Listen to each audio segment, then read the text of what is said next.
코로나 시기에 눈다래끼가 더 많이 발생했다는 그런 보고들이 있습니다. 그게 왜 그랬을까 생각을 해보면 흔히 얘기하는 이제 처방 없이 약국에서 약을 사게 되는 경우에 즉 얘를 없애뜨리기 위해서 계속 약을 먹어야 돼. 다래끼가 머물이 만져진다고 해서 딱 짜면은 왠지 딱 나올 것 같은 느낌이 있다 하더라도 이게 말도 안 돼요. 이거 이상한 얘기를 써놨어. 잘 써놓으셨네. 말도 안 되는 헛소문이죠.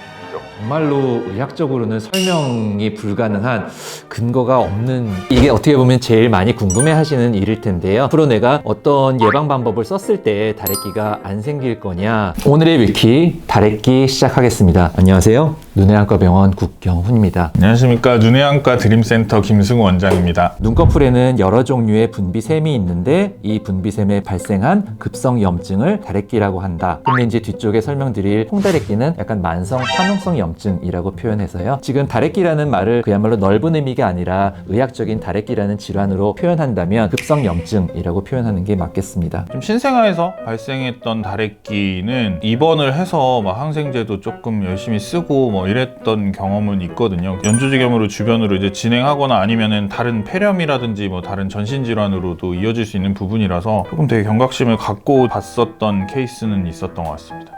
자, 손으로 눈을 자주 비비거나 콘택트 렌즈를 장기간 착용할 때 진한 눈화장을 오래 유지할 때 잘 발생한다. 네, 관련이 있는 이야기입니다. 어떤 보고에 의하면 코로나 시기에 눈다래끼가 더 많이 발생했다는 그런 보고들이 있습니다. 그게 왜 그랬을까 생각을 해보면 마스크 착용을 함으로써 숨 쉬는 공기가 눈 쪽으로 올라와서 건조증을 더 유발하고 그러다 보면 눈에 더 손이 가고 그런 것들이 다래끼의 발생을 더 많이 시키지 않았나라고 설명하고 있어서 눈을 자주 비비는 버릇은 썩 좋지는 않을 거고요. 렌즈 착용도 마찬가지로 이제 장시간 착용하는 것도 문제가 되지만 렌즈 착용 자체가 손이 가는 부분이 있기 때문에 만성 안검염, 그러니까 눈꺼풀 테두리에 염증을 유발할 수가 있거든요. 그리고 대부분 다래끼의 이제 위험 인자라고 보기 때문에 연관이 있다라고 생각할 수 있을 것 같고요. 뒤에 눈화장도 마찬가지. 지울 때 이제 꼼꼼히 지우시지 않거나 했을 때는 그런 부분들이 안검염을 유발해서 결과적으로는 다래끼를 유발할 수 있을 것 같습니다. 나는 무슨 다래끼야?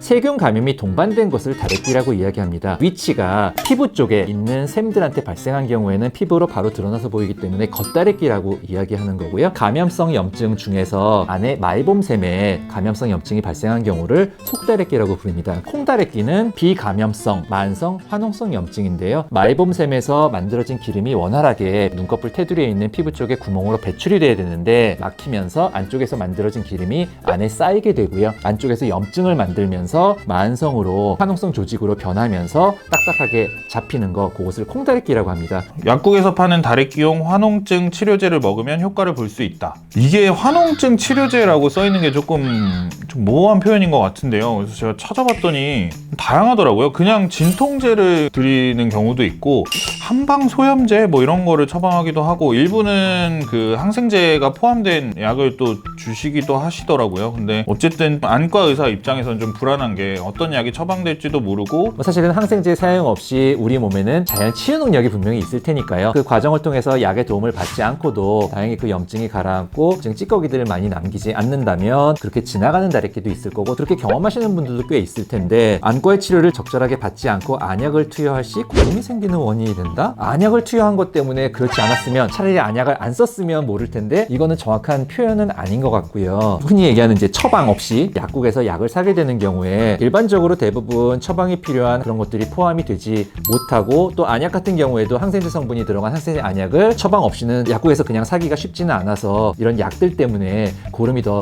생겼다, 더 심해졌다 그렇게 표현하는 것은 정확한 표현은 아닐 것 같습니다. 콩다래끼의 경우 약이 잘 들지 않고 지속시간이 길기 때문에 온찜질이 필수다. 그러면 아까 말씀드렸던 콩다래끼라는 거는 세균 감염을 동반하지 않은 그냥 내 몸에서 생기는 만성 화농성 염증이기 때문에 실제로 약이 잘 듣지 않는 게 맞을 수 있죠. 솔직히 필수라기보다는요, 하면은 도움은 되실 거고 이미 콩다래끼로 넘어갔다 하면 약이 들지 않기 때문에 뚜렷이 할 수 있는 게 없거든요. 너무 길어지고 제거가 잘 안 된다, 자연적으로 호전이 안 된다 하시면 제거를 해야겠죠.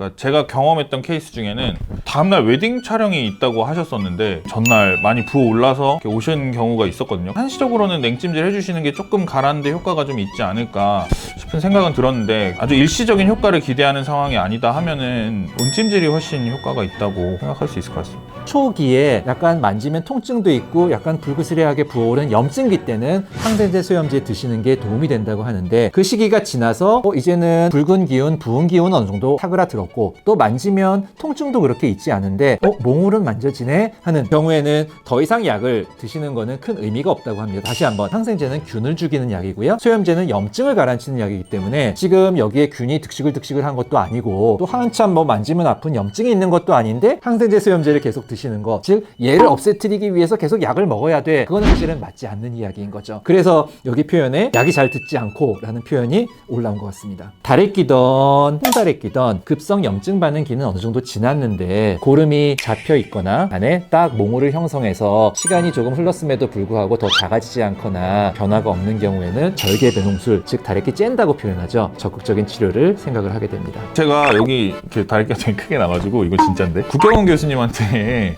말씀을 드렸거든요. 여기 다래끼 나서 이제 진료 볼 때 좀 불편하다 했더니 약 먹으라고 하셔가지고 째주라고 말한 건데 이 다래끼가 멍울이 만져진다고 해서 약 짜면은 왠지 딱 나올 것 같은 느낌이 있다 하더라도 함부로 제거하시면 좀 위험할 수가 있거든요. 이왕이면 안과 진료를 보시고 확실하게 제거하시는 편이 나을 것 같습니다. 이게 말도 안 돼요 이거.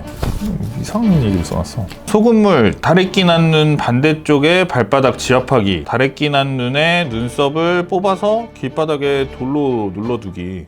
잘 써놓으셨네. 말도 안 되는 헛소문이죠. 발바닥 지압해서 나오면은 저희가 처방하게요? 발바닥 지압하세요 이렇게 처방을 하게요? 그렇진 않죠. 아주 간혹 환자분들 중에 나 이거 해봤어 라고 말씀하시는 분들이 있기는 했었습니다. 이런 것들 다 들어본 적은 있고요. 그 중에서 다래끼 난 눈 반대쪽에 발바닥 지압하기는 정말로 의학적으로는 설명이 불가능한 근거가 없는, 이게 어떻게 보면 제일 많이 궁금해 하시는 일일 텐데요. 앞으로 내가 어떤 예방 방법을 썼을 때 다래끼가 안 생길 거냐, 이제 앞으로 평생 안 생기게 할 수 있는 방법이 있지는 않습니다. 만약 그런 방법이 있다면 이제 온 세상에서 다래끼가 다 없었을 테니까요 라고 말씀을 드리는데, 중간중간 설명드렸던 내용들을 생각해 보신다면 눈을 비비는 버릇은 썩 좋지는 않을 것이고요. 손을 항상 깨끗하게 닦고 눈 쪽으로는 손대지 않고 세수하실 때 눈 가도 조금 신경 써서 한 번씩 닦아내도록 하신다면 도움될 것이고, 아우 나는 다래끼가 요즘에 잘 생겨 이렇게 느꼈을 때 살짝 그냥 따뜻하다 정도에 한 번 하실 때 10분 15분 정도 찜질하시는 것을 이렇게 유지하신다면 장기적으로는 다래끼가 덜 생기는데 도움이 될 것 같습니다. 세수하실 때 내가 눈가를 닦아내는 게 조금 불충분한다 싶으시다면 약국에서 눈꺼풀 세정제라 그래서 눈꺼풀을 좀 편하게 닦아내는 것들이 나와 있으니까요. 그런 것들을 사용하시는 방법도 좋은 방법일 것 같습니다.